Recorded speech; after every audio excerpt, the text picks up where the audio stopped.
नमस्कार दोस्तों, स्वागत है आप सभी का सबका समाधान यूट्यूब चैनल पर। साथियों, आज की इस वीडियो में हम टेस्ट दे रहे हैं और टेस्ट आपकी सीरीज स्टार्ट हो चुकी है। शाम को 5 बजे हिंदी और शाम को 8 बजे संस्कृत जो है वो डेली आएगी। तो इस चीज़ को आप जो है समझ लीजिए कि डेली आपको टेस्ट देना है परीक्षा से पहले, जिससे आप अच्छा स्कोर कर सके, पात्रता परीक्षा का सर्टिफिकेट ले सके। तो कम समय गवाएं, हम जल्दी से जल्दी, क्योंकि ये टेस्ट है तो हमें जल्दी से जल्दी इसको फटाफट से करना है। जिसको टाइम लग रहा है वो वीडियो को बीच में रोक के फिर अपना क्वेश्चन सोल्व कर सकते हैं।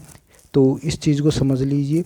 अब देखो, मैं आपको बता दूँ, रीट 2022 के लिए ये मॉडल पेपर है और इसमें जो है खंड सेकंड आता है परीक्षा में। खंड सेकंड में ये जो है परीक्षा के अंदर आता है और भाषा एक है। ज़्यादातर मैंने भाषा एक इसलिए ली है, वैसे दोनों ही भाषाओं के लिए है, लेकिन भाषा एक लेने का रीज़न है क्योंकि ज़्यादातर स्टूडेंट जो हैं वो भाषा एक में है। तो अगर आप इस चीज़ को समझ रहे हो कि ठीक है, तो भाषा एक वाले स्टूडेंट सभी समझ लीजिए। अगर भाषा दो वाले भी हैं तो बता देना। चलिए पेपर को स्टार्ट करते हैं, कॉपी पेन ले लीजिए। अब चलते हैं आगे। तो ये है, देखो, पहला सबसे स्टार्टिंग में प्रश्न आपके ऐसे आता है कि निर्देश दिया हुआ है 31 से 36 तक के सभी प्रश्नों के उत्तर आपको देने हैं गद्यांश को पढ़कर। तो फटाफट से आप गद्यांश को पढ़ लीजिए, पेपर है आपका, तो आपको गद्यांश को पढ़ना है। चलिए देखिए गद्यांश क्या है।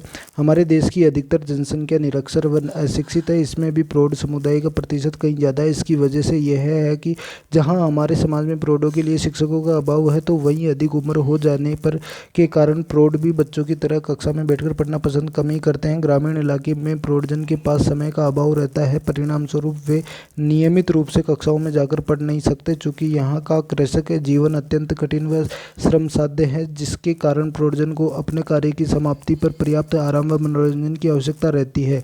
इन सारी बातों के अलावा एक विशेष बात यह है कि जिन बातों के बारे में प्रौढ़ शिक्षा केंद्र में उन्हें समझाया व पढ़ाया जाता है, उनका संबंध ग्रामीण परिवेश व उनके दैनिक जीवन से दूर दूर तक नहीं हो, जिससे लोग प्रौढ़ शिक्षा के प्रति रुचि कम लेते हैं और उससे पर्याप्त महत्व नहीं देते हैं।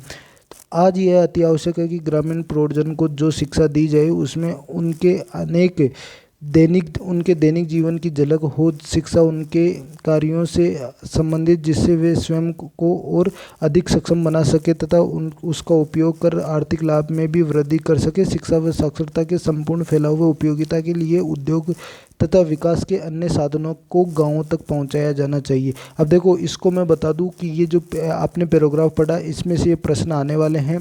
पैराग्राफ को आप वीडियो को रोक के पढ़ सकते हैं। अब देखो इसमें से क्या प्रश्न है। पहला प्रश्न है, कक्षाओं शब्द का एक वचन रूप क्या है। मतलब कक्षाओं जो है वो बहुवचन है, इसका एक वचन रूप बताओ। ABCD 4 ऑप्शन आपके सामने दिया हुआ है। समय कम गवाते हैं, इसलिए मैं आपको बता दूं कि अगर आपको समय लग रहा है वीडियो को रोक सकते हो। तो इसका एक वचन आपको बताना है और वो जल्दी से जल्दी आपको बताना है। चलिए बताइए एक वचन क्या होगा इसका। इसका एक वचन जो है वो है कक्षा। ठीक है। जीवन शब्द का स्त्रीलिंग रूप क्या है। जीव, जीवनी, जैविक, जीवंत। बताइए फटाफट। तो मैं आप सभी को बता दूं इसका आंसर क्या होगा। अगर आपको समय लग रहा है वीडियो को रोक दीजिए। इसका आंसर होगा बी। चलिए अगले प्रश्न की ओर चलते हैं। प्रश्न नंबर 33, निम्न में से कौन सा शब्द पुल्लिंग नहीं है। निम्न में से कौन सा शब्द पुल्लिंग नहीं है। व्यक्ति, लेखक, यंत्र, शिक्षा। देखो व्यक्ति जो है वो पुल्लिंग है, लेखक भी पुल्लिंग है, यंत्र भी पुल्लिंग है। इसलिए इसका आंसर क्या होगा, शिक्षा, क्योंकि ये स्त्रीलिंग है। कठिन शब्द का सही बहुवचन रूप क्या होगा। देखो बहुवचन रूप बताना है। कठिन, कष्टप्रद, ये कोई बहुवचन नहीं है। ठीक है। कठिनतर भी कोई बहुवचन नहीं है। ठीक है। कष्टदायी भी कोई बहुवचन नहीं है। कठिनाई है, इसका क्या है, बहुवचन होगा। साधनों को गांवों तक पहुंचाया जाए, वाक्य का सही काल रूप क्या है। तो इसमें देखो 3 ऑप्शन दिए हुए हैं और एक में दिया हुआ है कोई नहीं। तो इसमें से आपको क्या करना है, आंसर बताना है। क्या संभाव्य भविष्यत है। क्या संभावना ही जताई जा रही है। जी नहीं, इसमें संभावना नहीं जताई जा रही। कि सामान्य भविष्यत है। देखो सामान्य भविष्यत और एक आज्ञार्थक भविष्यत है। कि साधनों को गाँवों तक पहुँचाया जाए, मतलब इसमें आज्ञा दी जा रही है, इसमें ऑर्डर दिया जा रहा है। और तो ऑर्डर दिया जाएगा तो आंसर क्या होगा, आंसर नंबर सी होगा। अगले प्रश्न की ओर चलते हैं। देश की जनता निरक्षर है, वाक्य का सही काल रूप क्या होगा। तो वाक्य का सही काल रूप बताना आपको कि देश की जनता निरक्षर है। भाई अब पूर्ण वर्तमान तो कुछ है ही नहीं इसमें, क्योंकि वाक्य पूरा हो रहा है, संभाव्य भी नहीं है, कोई संभावना भी बताई नहीं जा रही है। तो इस चीज़ को समझ लीजिए। संदिग्ध भी नहीं है, इसलिए ये क्या होगा, सामान्य वर्तमान। अब ये आपका एक हो गया है। एक पैराग्राफ से हमने जो क्वेश्चंस कर लिए हैं, कितने क्वेश्चन किए हैं, 6 क्वेश्चन हमने एक पैराग्राफ में कर लिए हैं। चलिए अगले पैराग्राफ को पढ़ लीजिए फटाफट से वीडियो को रोके, क्योंकि 37 से 39 तक जो है हम इस पैराग्राफ में से प्रश्नों को सॉल्व करने वाले हैं। चलिए प्रश्न देखते हैं। प्रश्न नंबर 37, प्रश्न नंबर 37 क्या बोल रहा है कि संचालित शब्द का सही संधि विच्छेद क्या होगा। बताइए संचालित शब्द का सही संधि विच्छेद। अगर आपने संधि पढ़ी है तो बताइए, क्योंकि ऊपर जो है ये लगा हुआ है बिंदी, जिसको क्या बोलते हैं, इसको क्या बोलते हैं, अनुस्वार। तो ऊपर क्या लगा हुआ है, बिंदी लगी हुई है, तो ये होगा नहीं, ठीक है। और इसका जो मेन जो होता है वो होगा सम प्लस चालित, क्योंकि सम जैसे सम प्लस चालित क्या होता है, संचालित। तो इस वजह से ये सी हो गया। ज़्यादा समझाने जितना टाइम नहीं है, क्योंकि ज़्यादा से ज़्यादा प्रश्नों को, ज़्यादा से ज़्यादा पेपर को हमें सोल्व करना है, इसलिए छोटे छोटे वीडियो को हम ले, जिससे कि ज़्यादा समय खराब नहीं हो। प्रश्न नंबर 38 है। प्रश्न नंबर 38 क्या कह रहा है, भौतिकता अब प्रतिष्ठा की बात बन गई है। भौतिकता प्रतिष्ठा की बात बन गई है। उक्त वाक्य का काल रूप क्या होगा। काल बताना है इसमें। काल का मतलब क्या होता है, टेंस। काल का मतलब समय। तो बताइए काल रूप क्या है। इसमें सामान्य भूत नहीं है, इसमें सामान्य भूत नहीं है, इसमें संदिग्ध वर्तमान नहीं है, इसमें कोई नहीं भी नहीं होगा, तो फिर ये आसन भूत होगा, ठीक है। अगर आपके जितने क्वेश्चन सही हों वो कमेंट में ज़रूर बता देना। जितने भी आपके प्रश्न सही हो आपको कमेंट में बताना है। यह नागरिक जीवन का अभिशाप है, वाक्य में कौन सा कारक तत्व होगा। कारक पूछा है, तो देखो कारक कौन सा होगा इसमें, फटाफट से आप बताइए 39 का आंसर, फिर मैं बताता हूँ कारक कौन सा होगा। यह नागरिक जीवन का अभिशाप है, वाक्य में कौन सा कारक होगा ये बताना आपको। तो मैं आप सभी को बता दूं, इसमें होगा संबंध कारक, संबंध काके की जो भी होता है। चलिए अगले प्रश्न पे चलते हैं। प्रश्न नंबर 40। प्रश्न नंबर 40 क्या कह रहा है, व्याकरण में वचन शब्द का सही अर्थ है।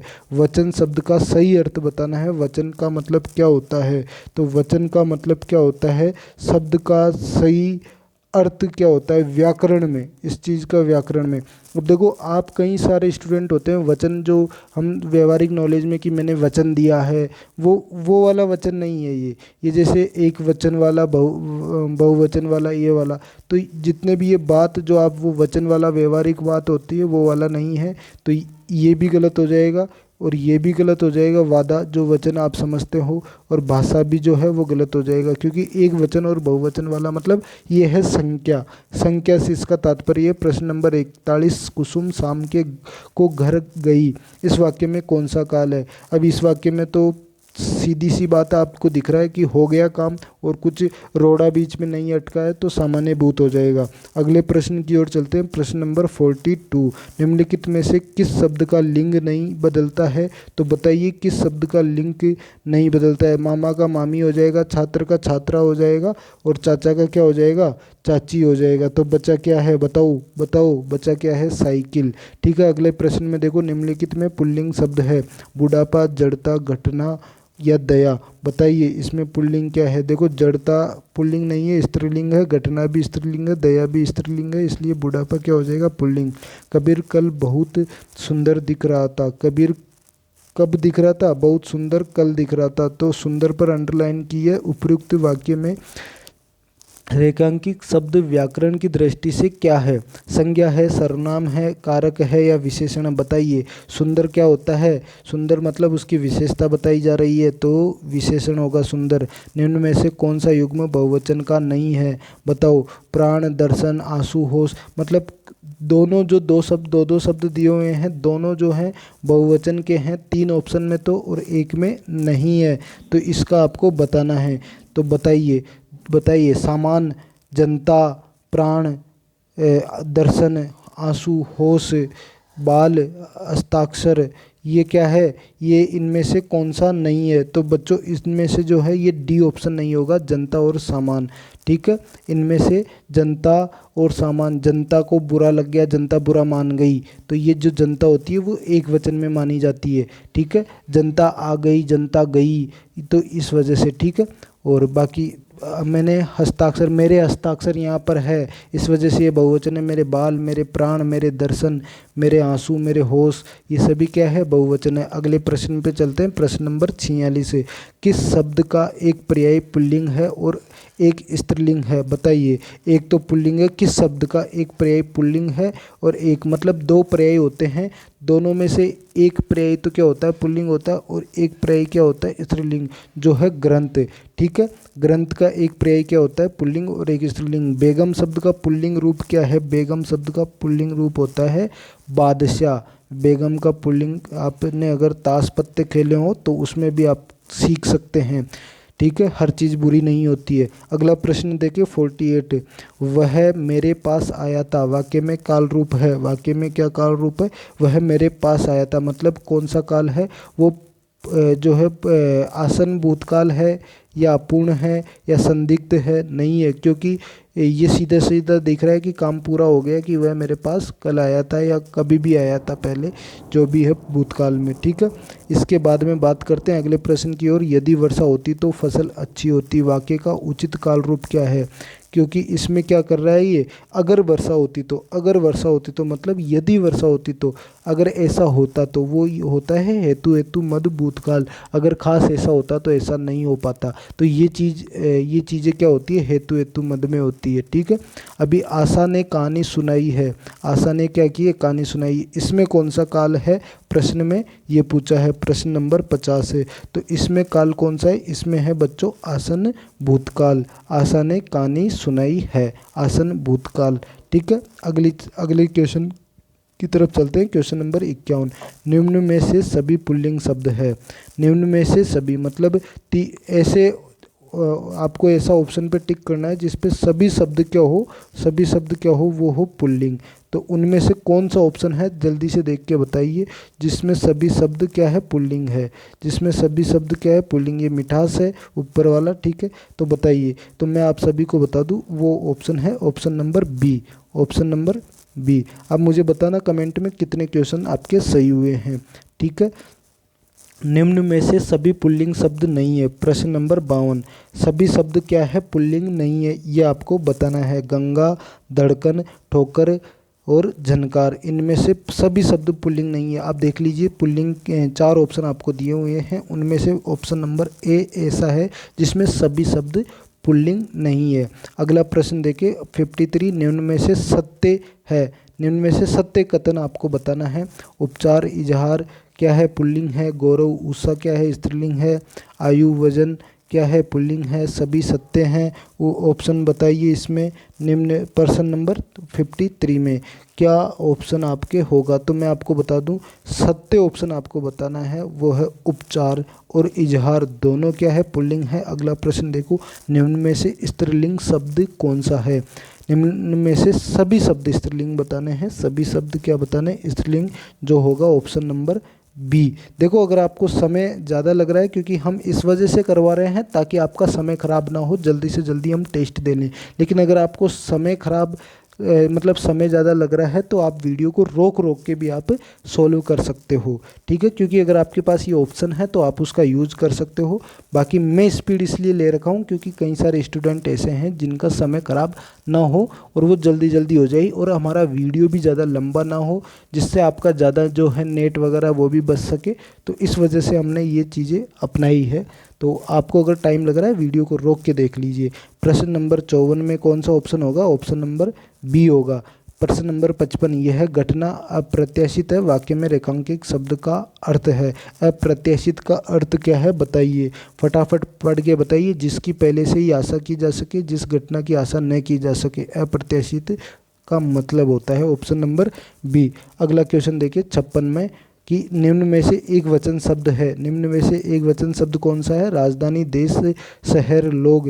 अब बताइए इनमें से कौन सा ऑप्शन ऐसा है जिसमें एक वचन शब्द सभी एक वचन हो? तो वो है कविता, कहानी, किताब, ग्रंथ। ठीक है, अगले क्वेश्चन की तरफ चलिए। निम्न में से असत्य कथन है, निम्न में से कौन सा कथन है असत्य? देखो इससे पहले मैं आपको बता दूं, इन सब की पीडीएफ अगर आपको चाहिए, ये वाली जो मैं जिससे मैं करवा रहा हूँ मैं, तो ये मैं आपको अवेलेबल करवा दूंगा। उसके लिए आपको क्या करना है, डिस्क्रिप्शन में टेलीग्राम चैनल की लिंक दी हुई है, टेलीग्राम चैनल की लिंक दी हुई है, तो आपको वहाँ जाना है और वहाँ जाके उसको ज्वाइन कर लेना है। फिर वहाँ से हमारी जो चर्चाएं हैं वो स्टार्ट हो जाएगी। इसके अलावा हम आपको ये जो भी क्वेश्चंस की पीडीएफ है, जिसको आप बाद में भी कभी भी पढ़ सकते हैं, ज़रूरी नहीं है हर बार आप वीडियो देखें, तो वो पीडीएफ आपको मैं वहाँ पर अवेलेबल करवा दूंगा, तो आप वहीं पर आ जाइए। ठीक है, अभी अगला प्रश्न हम कौन सा कर रहे थे? 57। तो टेलीग्राम पर आप ज्वाइन कर लीजिए और डेली 5 बजे हिंदी का आने वाला है, 8 बजे संस्कृत का आने वाला है। तो ये चीज़ आपको वो करनी है कि डेली रूटीन बनाना है, और अदर सब्जेक्ट भी हम लेके आएंगे। तो निम्न में से दोस्तों तक भी शेयर कर दीजिए, जिससे हमें क्या हो, मोटिवेशन भी मिल सके और ज़्यादा हमारी मेहनत दोगुनी हो सके। निम्न में से असत्य कथन बताना है, असत्य कथन कौन सा है?